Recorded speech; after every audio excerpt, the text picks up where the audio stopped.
Good afternoon, and thank you again for joining Lifelong Learners Talk Show. And I'm your host, Terrence Perry, and and my producer, Amnon Nissan. Hello. Amnon, you ready to get started today? We already started.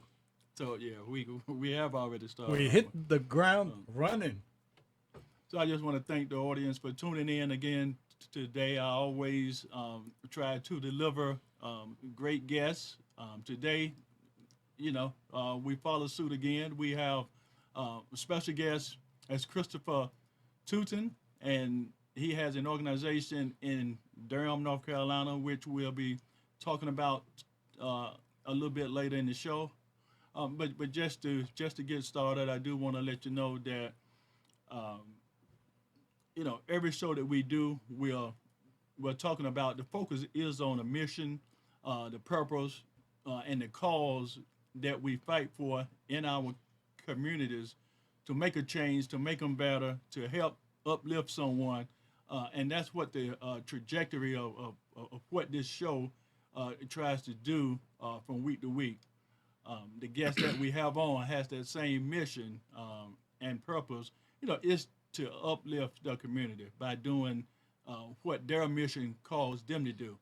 So, with no further ado, again, we have Christopher Tusen with us today. Chris, how you doing? I'm doing great, Terrence. I'm glad to be here. All right, listen, man, I'm glad to have you on today. I want to talk about the program that you have. Is it just in Durham that you are doing? Is Durham County? Actually, P.S.A.P is actually now servicing 5 counties. We're in Johnson County, we're in Robeson County, Wake County, Durham County, and Orange County at the current. We're working on expanding to some other areas in eastern North Carolina as well as the western part of the state. So we should be having that coming up soon. Okay. So just for the audience that don't know, can you explain what your program is all about? The Performance Skills Assessment Program. Just kind of give us a overview of the mission of the program. Sure.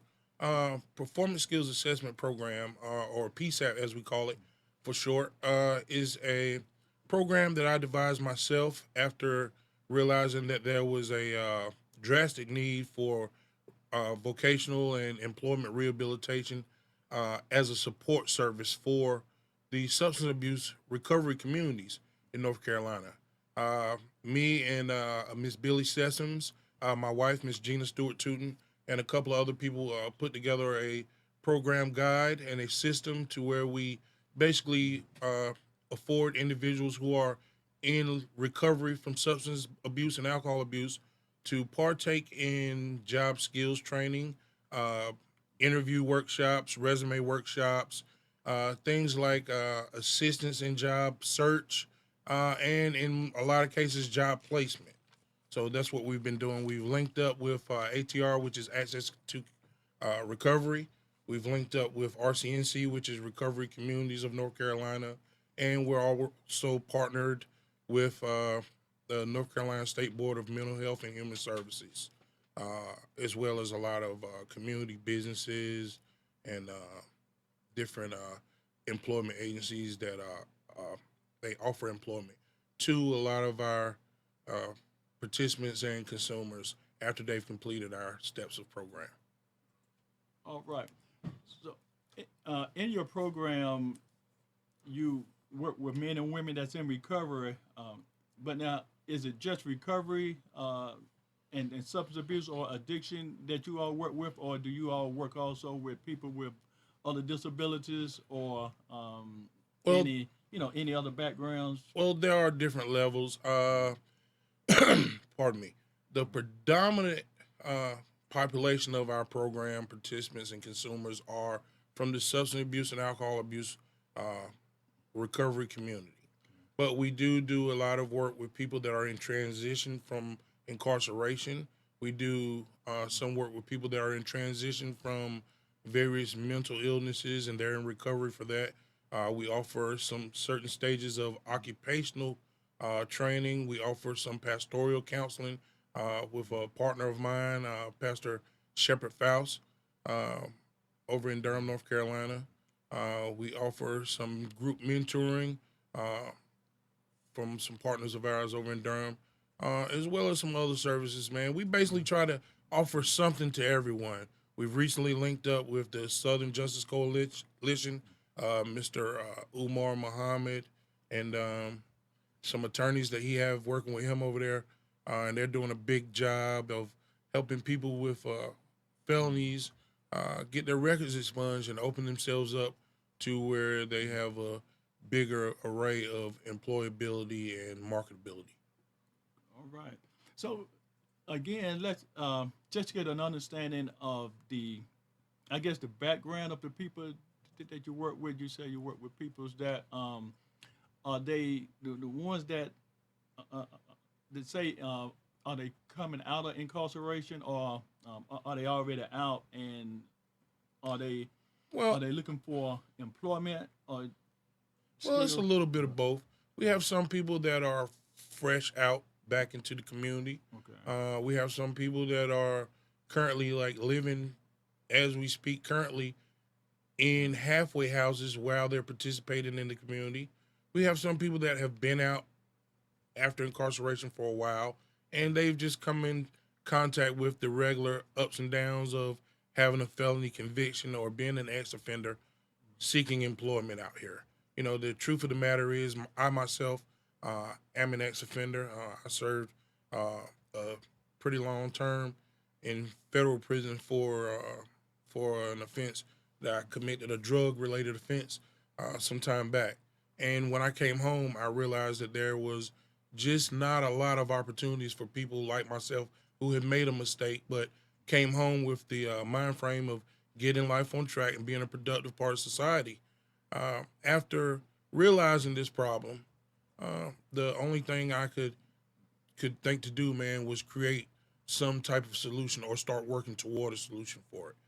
So happens, Mr. Martin Woodard and Mr. James Jackson over at ATR and RCNC saw my vision and understood the need for it, and they gave me the first opportunity and open doors. And I've been just working hard with my partners. Me and Miss Billy Sessoms, we've been really chopping at it and just trying to move forward with everything.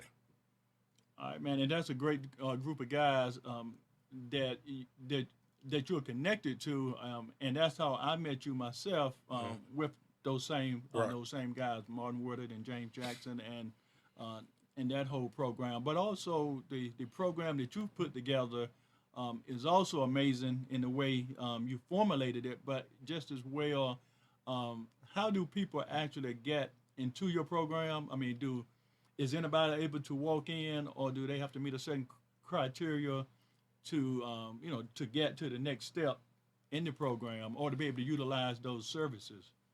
Well, being that we are funded by federal grant money, the criteria is basically uh, stipulated by the grantees. Uh, we're basically where basically the criteria or the the necessary requirements to be allowed is just having had a substance abuse issue and you're in recovery and want to move forward. Uh, no insurance is necessary. There's no fees. It's all paid for by the government. The only thing that the participant is required to provide is their attention, their time, and their focus, and just moving forward with the program. All right. So let me just let the audience know if they want to call in to the show today, can call in at 919-518-9773. We have Christopher Tuten on the show today. He's the CEO of Performance Skills Assessment Program, which is right now, you said, is in 5 or 6 different counties and continue to expand. Mm-hmm. Um, but also, you're connected to other programs and services too.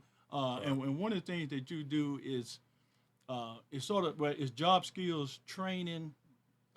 It's pretty much like an overview of job coaching. We do job skills training. When I say job skills training, I basically mean hands-on training. Okay. We have partners who own businesses and have different types of services that they provide throughout the community.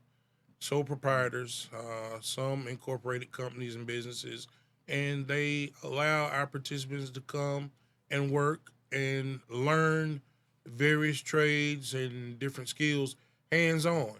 It also gives them a feel of whether or not that's something that they want to do for a long term, and if it's something that they'd be satisfied with as long term employment. So it works out both ways. It gives them some training and skills, and it also allows them to decide if that's something they'd like to be doing, for a long period Right. of time. So let me ask you this: Do you all connect the you bring the person in and you give them training, you help them with the resume, job skills preparation. Do you also have jobs lined up with with business owners on the other end that once they finish your program, they have a job that they can go to? Well, a lot of the jobs and people that offer the training also oftentimes will offer employment to these people once they Good. complete the training. So they a lot of times they do end up employed with who they're. It's kind of like an internship that leads to hire, something like that. And sometimes we do. Also, we have resume workshops. We have interview workshops where we do recorded mock interviews, so Great. the consumer could go back and take a look at mistakes they may have made, or give themselves a look at themselves from third person point of view. So they can see how they look to the interviewer when answering Right. certain questions, and gives them what they need to be able to polish up. We're just basically providing tools for these people that want to help themselves. We're providing the tools, man, for them to be able to do that. There we go. So you're in the community with, and you have people that's coming in. You, like you said, you provide the tools and the skills if they want it, and also you have the alliances with other partners that can employ them. So it's a win-win situation for the participant that's coming into the program, and also for the employer on the other end is looking to hire um, on the other end as well. So you kind of bring the two together. But let me ask you, just going back to people with stuff on the criminal record. Do when you all are doing the interview training and preparation, do you go through the process of helping them to to be able to explain to the employer what's on their criminal record? Because a lot of times, and I've done this same training as well, but we coach them in as to how to bring that up during the interview, Mm-hmm. so it don't come up later, Right. and then they find out that well we employed you, but we didn't know now this came up. So do you kind of talk to them about how to bring it up during the interview process? Well, of course, Terrence, the first impression is oftentimes the lasting impression. Right. So a lot of times we do give them skills and classes, and we walk them through ways of verbalizing what took place, and being able to what we call softly reveal Okay. what took place in your past, and be able to make them understand, that hey, listen, I made a mistake in my past, but since then I've worked very hard to get to where I am right now, and if given the opportunity, I can provide myself an asset to this company. And there's also other incentives that they're able to offer as an ex-offender that the government provides, such as the WOTC tax refund money that employers get for offering employment to ex-offenders, the bonding that the government will offer for people that are willing to offer employment to ex-offenders. So there's a lot of incentives, man, and there's a lot of ways that they can get around those things if just like you said, given the proper tools and the information. Okay. And also with the men and women that's in recovery as well, do they have to take I guess, a substance abuse, well, what they call a urine test, or do they have to be, before they are employed, do they have to be urine screened or anything along those lines, or um, that's that's not a necessary requirement? Well, actually, them being in current and constant recovery is a requirement Okay. for participation in any of the ATR or RCNC programs. But that part is not handled by P.S.A.P. Okay. There are what we call care coordinators. And these care coordinators are the basic guardian angels, if you would, of our consumers. And they stay in constant contact with them. They're the ones that would basically take a look at what's going on in their day to day lives outside of the vocational training Okay. and make sure that they're staying on the right path, give them whatever tools and information and help they need to stay on the narrow road, and basically just be a life coach and a help to keeping them on the right track and in forward motion. All right, Chris, what excites you about this work? What part of it is you really? Are you really passionate about when it really comes down to, to what you're doing to help these men and women in the community? Well, just being a positive impact on my community, first of all, is a passion to me. Um, I enjoy being a help. Secondly, and most important, I believe that every person should receive an opportunity to redeem themselves and have a second chance in life. I think I enjoy just being a poster child for recovery, a poster child for reinventing your life, and a poster child for being a person that just walks on an everyday system of morality. And I just pride myself in that, and I take joy in just being able to see these people change their lives, better themselves, and hey, that's enough for me. I heard you. How long have the program been in existence? We're coming up on our 1 year anniversary in February. Okay, in February. That's Mhm. great. So will you all have a 1 year anniversary celebration Terrence, situation? Terrence, I like the party, man, but you know what, Uh, man, we're doing so much work and we're working so hard. We're actually in the process of trying to um, revamp and change the program and expand to the P.S.A.P Vocational Rehabilitation Institute. We're actually trying to step up and make this a residential program where our consumers actually live in a facility where they have facilitators who are accredited by the community colleges and different trade schools to come in and teach every day on a college basis like schedule to where these people live there and then they take their classes. They're being vocationally rehabilitated and they're soon to be, released back into society a more marketable and employable individual. While there, they may have a part-time job off of the facility somewhere, in which case we would have them a bank account um, because financial training is also financial coaching, bank coaching. That's also another part of support services that we are looking to be able to provide soon. We have Mr. Chris Scott from GOS. He's just newly certified in financial coaching, so we'll be offering that to the community as well.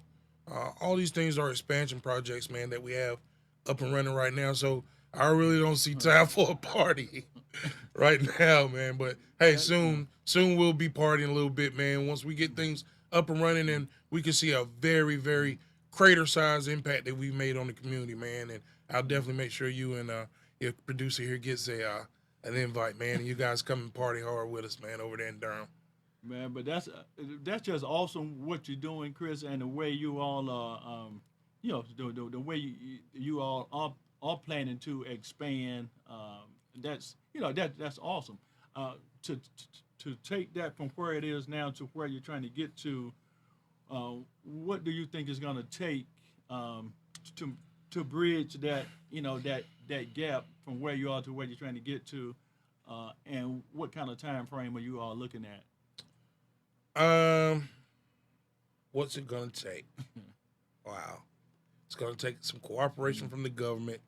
It's gonna take some cooperation from the community. Money is the key to everything, basically. So we're hoping that our faith and our positive data from our already working program will be enough to get the government and the powers that be that really have the say so in this matter to succumb and see, hey, this is something that's already has a positive impact. So the impact on a positive note could only be greater by expanding this. So hopefully that's what's going to happen, man. And we're looking to have this done in the next 12 months. So Well, y'all keep on an this. eye out for us, man, and look out for us because we're it's an uphill climb right now, but we don't have any lazy people on the team, so we're doing great, man. I'd like to say thanks a lot to my working team, Miss Billy D. Sessoms. She's definitely business in a box. She's the administration superiority. She's just the best at that. She keeps our books straight, keeps our paperwork and our data going in currently, and everything's clean, no mistakes, no problems. We'd I'd like to give a holler at my main man, Mr. Martin Woodard and Mr. James Jackson.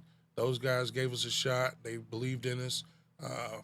My brother, Pastor Timothy Majette, and Panay Meyer Ministries. Those guys, they do a lot for us. And anytime I give them a call, Pastor Shepard Fowles, he's a pastoral counselor that's also connected with the same organization.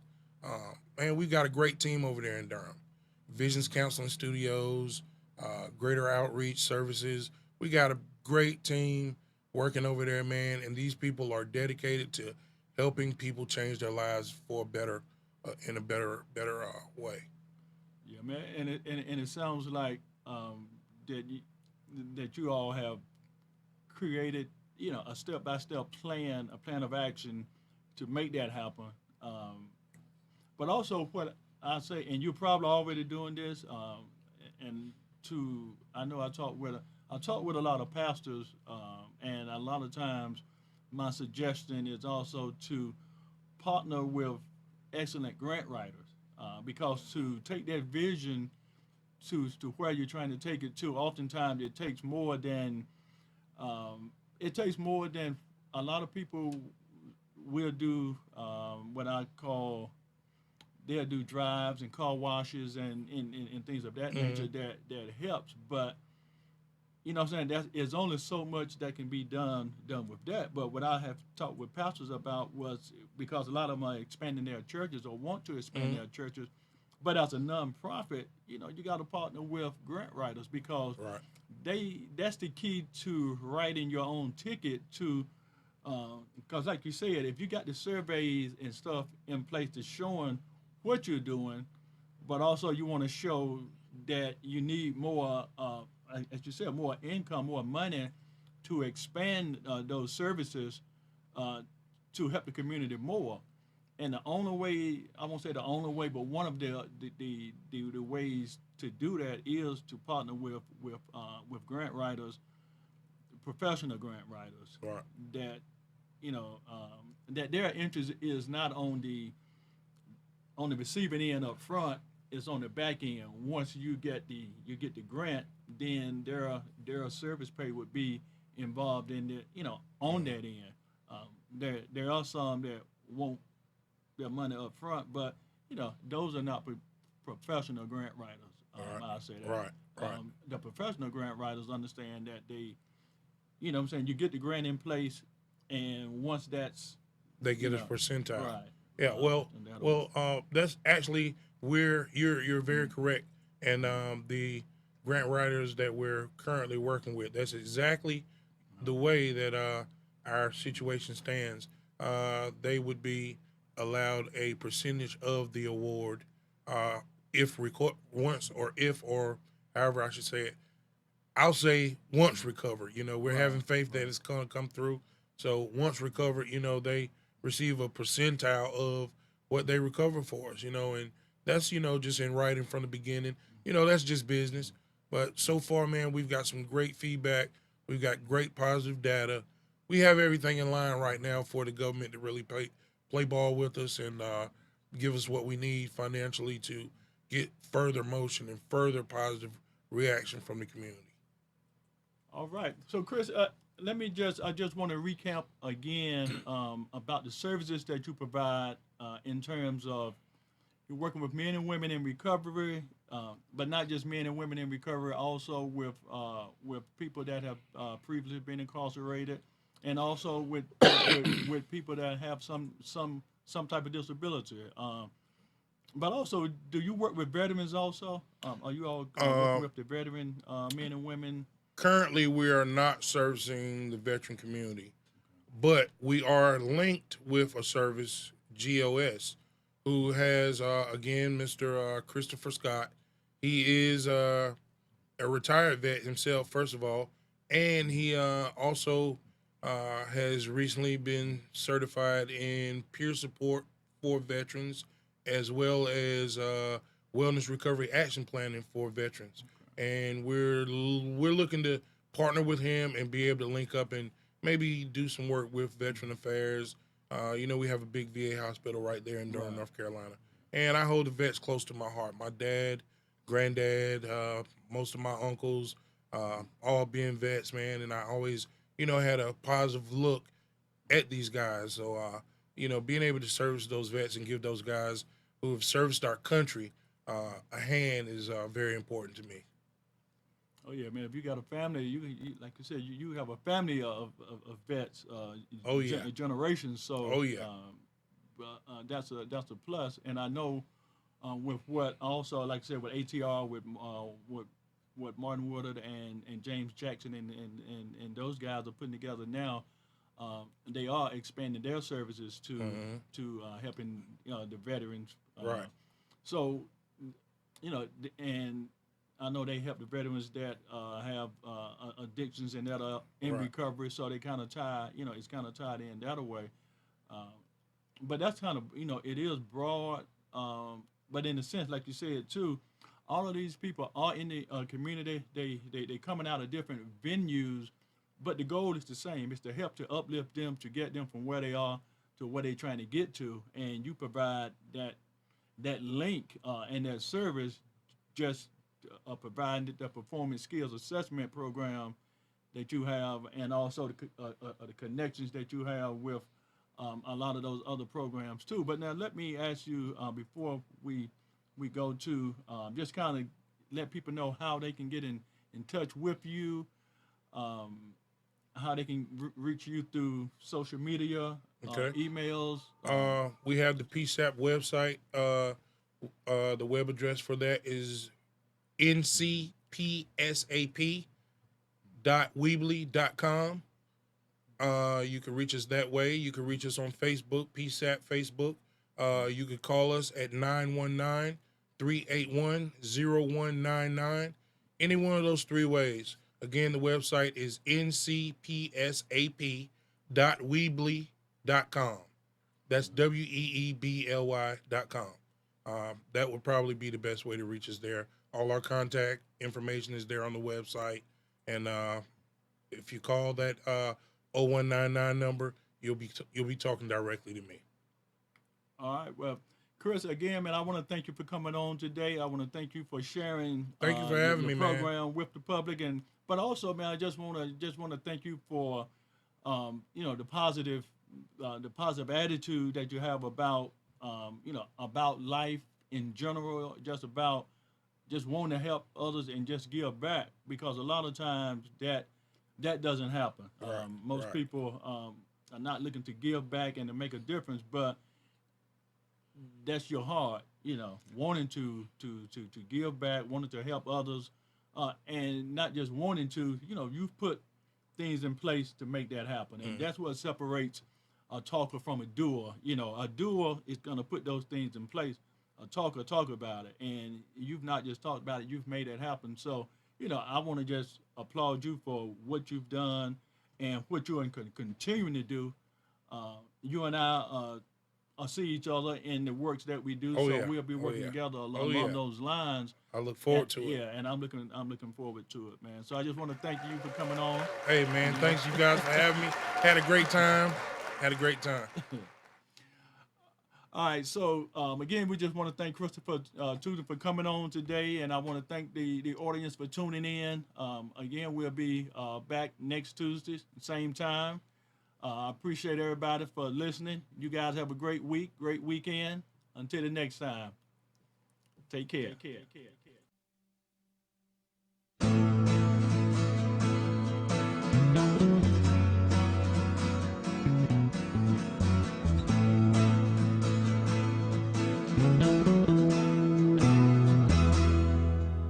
You're tuned to the Nissan Communications Network.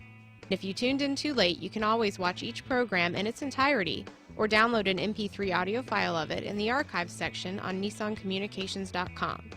Don't forget to subscribe to our YouTube channel, follow us on Twitter, and like us on Facebook. Sponsored by Atomos.com, makers of quality video recorders and converters, CarolinaApparel.com, and DeltaForce.net.